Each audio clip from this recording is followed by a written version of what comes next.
ऐसी कोई चीज नहीं है, हमारा कोई लेना देना नहीं है सियासत से। वो शख्स जिससे ये बेफैज हुआ तो धड़ाम से हुकूमत जमीन पे आकर गिर गई। जमीन तो बेचारा खुद ही लाइन है।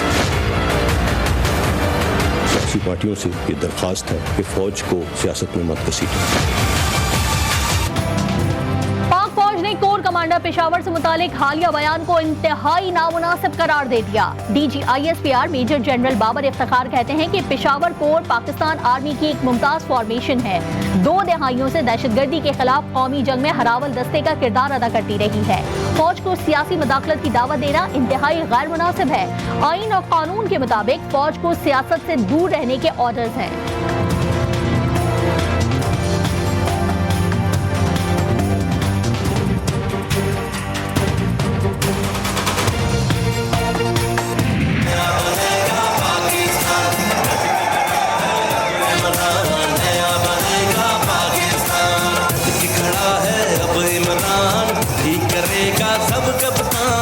नया बनेगा पाकिस्तान, नया बनेगा पाकिस्तान। अटक में पाकिस्तान तहरीक इंसाफ का जलसा, कप्तान से पहले पार्टी रहनुमाओं की धुआंधार तकारीर। इमरान खान कुछ देर के बाद खिताब करेंगे। जिला काउंसिल स्टेडियम में कौमी और PTI के परचमों की बहार। तरानों ने हाजरीन का जोशो खरोश और बढ़ा दिया।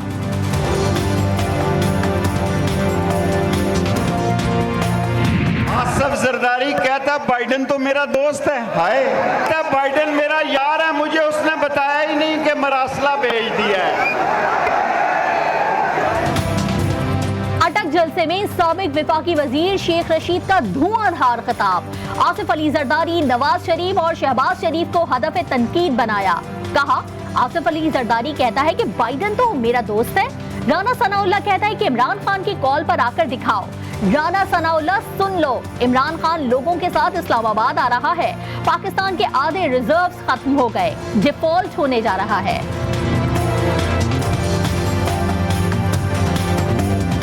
ये फैसला तो गवर्नमेंट ने करना है और इत्तेहादी गवर्नमेंट है, इसलिए कैबिनेट ये फैसला करेगी कि इनको आने देना है या रोकना है। बाकी उस फैसले को इम्प्लीमेंट करने की मेरी जिम्मेदारी है। और अगर गवर्नमेंट ने ये फैसला किया कि इनको रोकना है तो इसके साथ 20 आदमी भी नहीं आएंगे। 20 लाख तो बहुत दूर की बात है। इमरान खान 20 लाख तो क्या 20,000 अफराद भी नहीं ला सकता। वफाकी वज़ीर दाखिला राना सनाउल्लाह का लंदन में बड़ा दावा। कहा, अगर मैं चाहूँ तो 20 अफराद भी नहीं आ सकते। इंसाफ, इंतखाबी इस्लाहात और माशी पॉलिसियों के लिए नवाज शरीफ के विजन के मुताबिक चलना है। लंदन फैसले करने नहीं, नवाज शरीफ की हिदायत लेने आए हैं।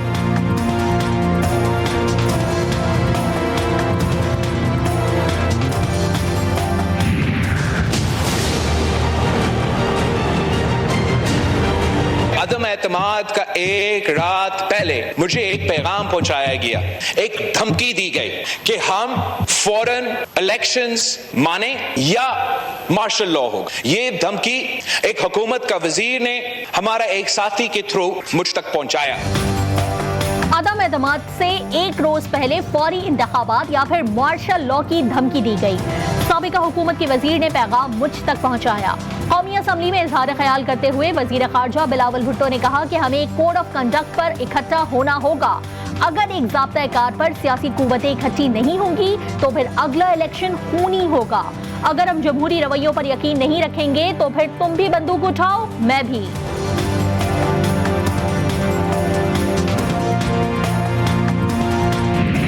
पिछले 2 दिन से मुल्क के अंदर वजीर आजम मौजूद नहीं है। वो करप्शन केस में सजा याफ्ता अदालती भगोड़े को जो इलाज करवाने मुल्क से बाहर गया था नवाज शरीफ, वो लंदन में बैठा हुआ, उनके पास बैठा हुआ अपनी आधी से ज्यादा हुकूमत और काबीना लेकर। इनको सिर्फ और सिर्फ फिक्र है अपने केसेस बंद करने की, NRO लेने की।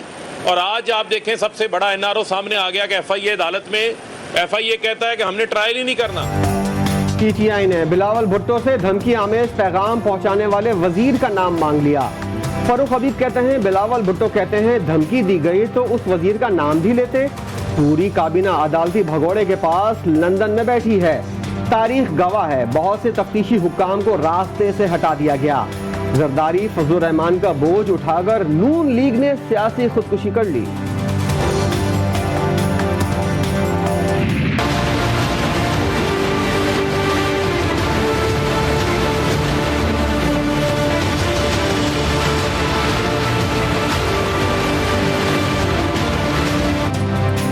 मुबैना हुकूमत की तब्दीली की तहकीकात। सदर मुमलिकत आरिफ अलवी ने चीफ जस्टिस को खत लिख दिया। जुडिशल कमीशन की सरबराही तरजीहन चीफ जस्टिस खुद करें। खत का मतन, मुल्क की सूरत हाल मजीद बिगड़ने से रोकने की जरूरत है। हालिया वाकयात के बाद आवाम में बड़ी सियासी तफरीक पैदा हो रही है। इदारों का फर्ज है मुल्क को मजीद नुकसान बिगाड़ से बचाने के लिए कोशिशें करें। अफसोस है कि तबसरे सियाको सबाक से हट कर पेश किए जा रहे हैं।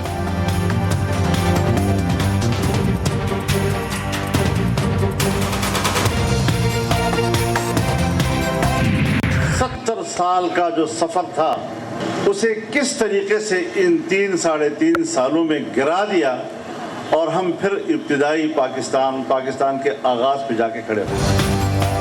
मुल्क में आम इंतखाबात से कबल इंतखाबी इस्लाहात जरूरी हैं। इंतखाबी इस्लाहात के बगैर इलेक्शन में जाना फजूल है। जमीयत उलमा इस्लाम के सरबराह मौलाना फजलुर रहमान कहते हैं ख्वाजा आसिफ की राय है, इससे इत्तेफाक जरूरी नहीं।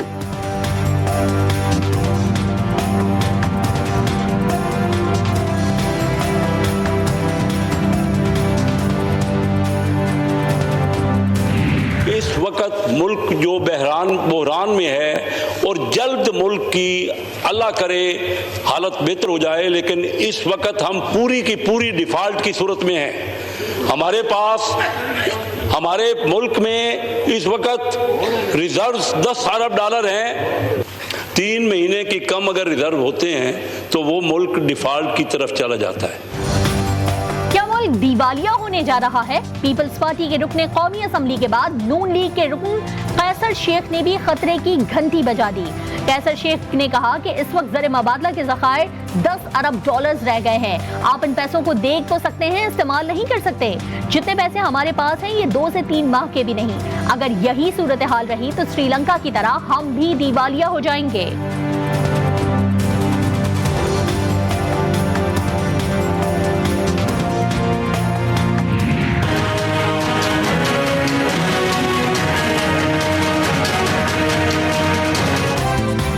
मईशत हर गुजरते दिन के साथ तबाही की तरफ जा रही है। साबिक वफाकी वजीर हम्माद अजहर कहते हैं रुपया हर दिन अपनी कदर खो रहा है। स्टॉक मार्केट रोजाना क्रैश करती है, लोड शेडिंग बढ़ रही है, अवाम बिल बिला रहे हैं। ये वही मईशत है जिसमें 2 माह पहले तक इस्तेहकाम था और 5% से ज़ायद तरक्की कर रही थी।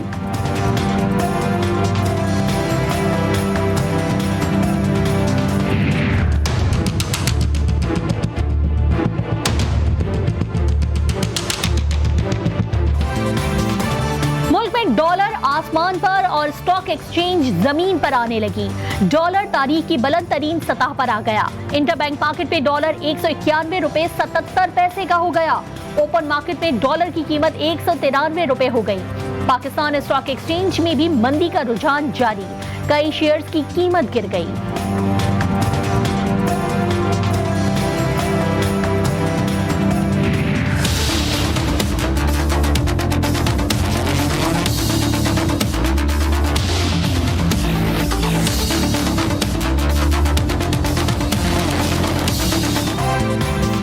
सोने की कीमत मुल्क की तारीख की बुलंद तरीन सतह पर पहुंच गई। फी तोला सोना 300 रुपए महंगा होकर 1,36,000 रुपए का हो गया। 10 ग्राम सोने की कीमत में 257 रुपए का इजाफा। 10 ग्राम सोने की कीमत भी 1,16,598 रुपए हो गई।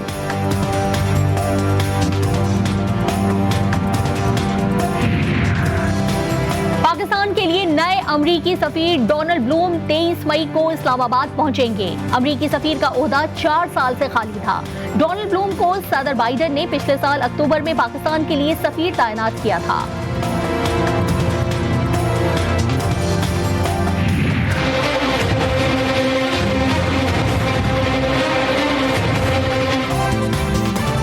मुल्क भर में गर्मी की शिद्दत बरकरार। महकमा मौसमियात ने 16 मई तक हीट वेव का सिलसिला जारी रहने का अलर्ट भी जारी कर दिया।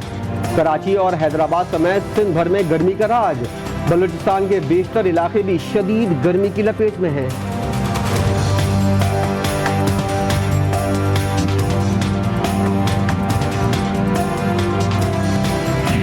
उनकी हर बात को माना। एक प्राइवेट कंपनी, उसने इस शहर में एक माफिया का जो है वो स्टेटस हासिल किया हुकूमतों की सपोर्ट से, और हम 48 घंटे दे रहे हैं।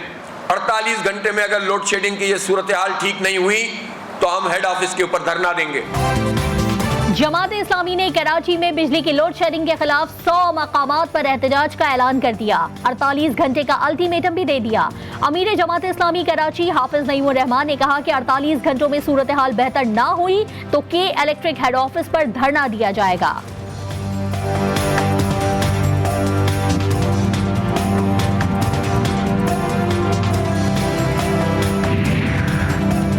कराची में कवानीन की खिलाफ वर्जी पर ट्रैफिक पुलिस को चालान का इख्तियार एक बार फिर मिल गया। ASI से इंस्पेक्टर तक के अफसरान चालान कर सकेंगे। चालान करते वक्त वीडियो लाजमी बनाई जाएगी। 2 माह से चालान के इख्तियार सिर्फ ट्रैफिक सेक्शन अफसरान के पास थे।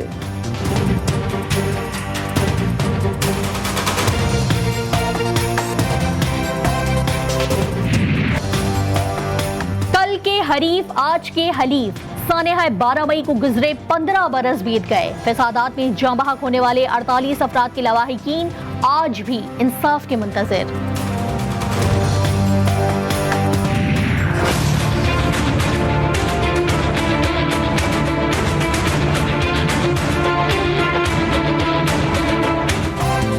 डेरा मुफ्ती के इलाके पीर कोह में हैजे की वबा में शिद्दत बरकरार। मर्ज में मुब्तला मजीद 227 अफराद को बुनियादी मरकज सेहत मुंतकिल कर दिया गया। 5 अफराद की हालत तशवीशनाक। हैजे से मुतासरा अफराद की तादाद 1907 तक जा पहुंची।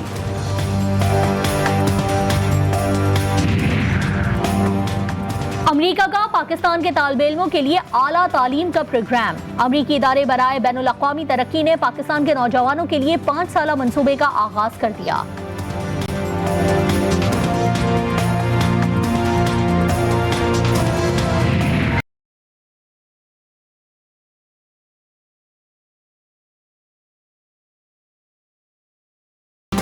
और पाक चीन दोस्ती जिंदाबाद। पाकिस्तान और अजीम पड़ोसी मुल्क चीन की दोस्ती को आज 71 बरस। मौजूदा दौर में CPEC मंसूबे ने पाक चीन दोस्ती को नाकाबिले तस्खीर बना दिया है। दोनों ममालिक के दरमियान तामीर की जाने वाली शाहराह रेशम इस अजीम दोस्ती की रोशन मिसाल है।